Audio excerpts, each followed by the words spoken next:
झुकाई बदरिया सावन की मन भावन की। सावन में उमग्यो मेरा मनवा, सावन में उमग्यो मेरा मनवा। भनक सुनी हरियावन की, भनक सुनी हरियावन की। उमड़ घुमड़ चहु दिस से आए, उमड़ घुमड़ चहु दिस से आए। दामन दमन झरलावन की। नन्नी नन्नी बूंदिया मेहा बरसे, नन्नी नन्नी बूंदिया मेहा बरसे। शीतल पवन सुहावन की। झुकाई बदरिया सावन की, झुकाई बदरिया सावन। जैसे बादल झुकाते हैं सावन में, स्मरण करो ना, जैसे बादल झुकाते हैं सावन में, पृथ्वी उमंग से भर जाती है, अहोभाव से भर जाती है। मंगल गान छिड़ जाता है, वृक्ष नाचने लगते हैं, पक्षी गाने लगते हैं, सब तरफ हरियाली हो जाती है, सब तरफ हरा भरा हो जाता है, पृथ्वी दुल्हन बनती है। झुकाई बदरिया सावन की मन भावन की। वह बदली तुम्हारी राह देख रही है कि कब तुम झुको कि वह भी झुकाए, क्योंकि वह झुक गया है जो उसी पर झुक सकता है। जो मिट गया उसी पर बरस सकता है, जो अभी अकड़ा अकड़ा खड़ा है उस पर नहीं। जो खाली है उसी को भर सकेगा परमात्मा, जो अभी भरा है उसको कैसे भरेगा। एक ज़ेन कथा है, एक विश्वविद्यालय का प्रोफेसर जो मास्टर नानी ने सदगुरु उसके पास गया है। अब ये जो ज़ेन मास्टर है नानीन, बहुत ऊंचे पहाड़ पर रहता था, उसकी झोपड़ी थी वहां पे। तो ये प्रोफेसर नीचे से सवेरे से निकला है, दोपहर हो गई, ऊपर चढ़ते चढ़ते थका था बहुत, हाफ गया, बूढ़ा था और ऊपर से चढ़ान बहुत ज्यादा, लेकिन कैसे कैसे पहुंच गया ऊपर और नान की झोपड़ी में जाके बैठ गया। और जाते ही उसने कहा कि दर्शन शास्त्र पर कुछ बात करने आया हूं मास्टर। परमात्मा है? तो नानी बूढ़े फकीर ने कहा, अरे भाई अभी थके मांदे आए हो, थोड़ा आराम कर लो, ये पसीना पोंछ लो, थोड़ा पानी पी लो, सूख जाने दो, इतनी क्या जल्दी है, तब तक मैं तुम्हें चाय बनाता हूं। और चाय पीते पीते अगर उत्तर भी मिल जाए तो ठीक, अगर न मिले तो पीछे मैं उत्तर दे दूंगा तुम्हें। तो नानीन ये बात कहकर भीतर चला गया चाय बनाने के लिए। तो वह प्रोफेसर सोचने लगा कि चाय पीते पीते उत्तर मिल जाए, यह आदमी पागल तो नहीं। मैं पूछ रहा हूं परमात्मा है या नहीं, ईश्वर है, यह कहता है चाय पीते पीते उत्तर मिल जाएगा। ईश्वर के होने का उत्तर चाय पीते पीते कैसे मिल सकता है। उसे शक होने लगा कि मैं इतना लंबा आया हूं पहाड़ चढ़ते चढ़ते, यह आदमी तो थोड़ा पागल मालूम पड़ता है, विक्षिप्त। लेकिन सोचा खैर अभी आ ही गया हूं तो थोड़ी देर रुकता हूं, हर्ज क्या है। तो नानीन चाय बना ले आया,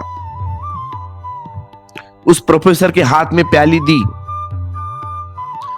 और हाथ में चाय की केतली थी, वह कप भर रहा है चाय से। अब प्रोफेसर के हाथ में कप है और नानीन चाय डाल रहा है। अब कप पूरी तरह भर गया, आखिरी लास्ट मोमेंट आया है, अब बस तब बस, लेकिन चाय तो डाली जा रहा है नानी।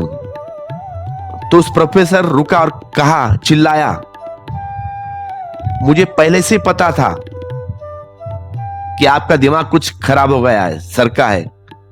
अभी चाय की प्याली पूरी भर गई है और तुम डाले जा रहे हो। अब चाय अब कप में से गिरेगी, अब फर्श पे नीचे गिरने वाली है, समझ में नहीं आता आपको। तब नानीन हंसने लगा, उसने कहा तो उत्तर यही है, तुम्हें दिखाई पड़ रहा है कि प्याली में एक बूंद चाय रखने से अब रखी नहीं जा सकती, अब एक बूंद गिर गई तो चाय नीचे गिर गई जमीन पर। तो तुम्हारे भीतर परमात्मा को रखने की एक बूंद भी जगह है क्या। पूछे चले जाते हो कि ईश्वर है या नहीं, पहले ये तो पूछो तुम्हारे भीतर परमात्मा के प्रवेश करने के लिए जगह है खाली, तुम खाली हो। जब तुम खाली हो तो ही तुम प्रश्न पूछने के हकदार हो। क्योंकि खाली में ही कुछ प्रवेश हो सकता है।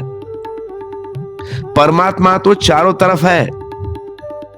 परमात्मा चारों तरफ से कोशिश कर रहा है तुम्हारे भीतर प्रवेश करने की, लेकिन तुम्हारी प्याली भरी पड़ी है।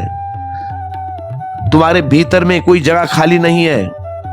उसकी बदलियां तो तुम्हें अभी घेरे हुए खड़ी है। उसके लोक में तो सदा सावन है। उसके लोक में कभी सावन के अतिरिक्त और कोई ऋतु है ही नहीं। वह तो सदा एक ही ऋतु है, सदा एक हरापन, सदा जीवन, सदा यौवन। वह पतझड़ कभी नहीं है। तो परमात्मा तो केवल वसंत को ही जानता है, जैसे तुम केवल पतझड़ को ही जानते हो। ऐसे परमात्मा केवल वसंत को ही जानता है, जैसे तुम केवल मृत्यु को ही जानते हो। परमात्मा केवल अमृत को ही जानता है। परमात्मा तुमसे ठीक विपरीत छोर पर खड़ा है और चारों तरफ से तुम्हें घेरे हुआ है। कभी मौका मिल जाए, कभी तुम भूल चूक से द्वार पर दरवाजे खुले छोड़ दो तो वह प्रवेश कर जाए।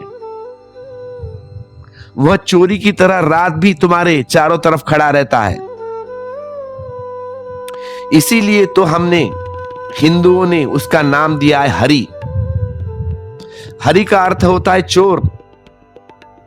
जो हर ले वह हरि, जो झपट ले वह हरि, जो मौका पा जाए तो तुम्हें उड़ेल दे जाए वह हरि, तुम्हें घेरे खड़ा है वह हरि। कभी मौका मिल जाए, शायद तुम्हारा मैं से तुम खाली हो जाओ तो वह प्रवेश कर जाए। परमात्मा तुम्हारे द्वार पर दस्तक दे रहा है, लेकिन तुम दरवाजा नहीं खोलते।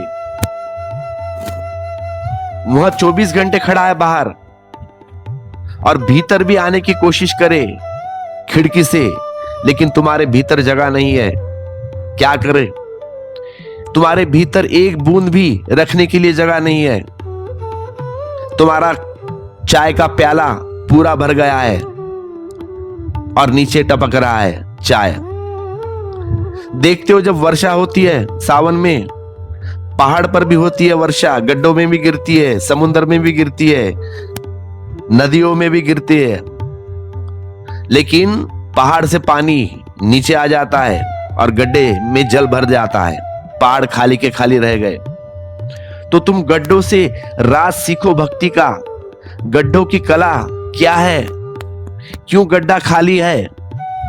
इसलिए भर जाता है और गड्ढे बाद में झील बन जाते हैं। जो खाली है वह भर जाता है और जो भरा खड़ा है वह खाली का खाली रह जाता है।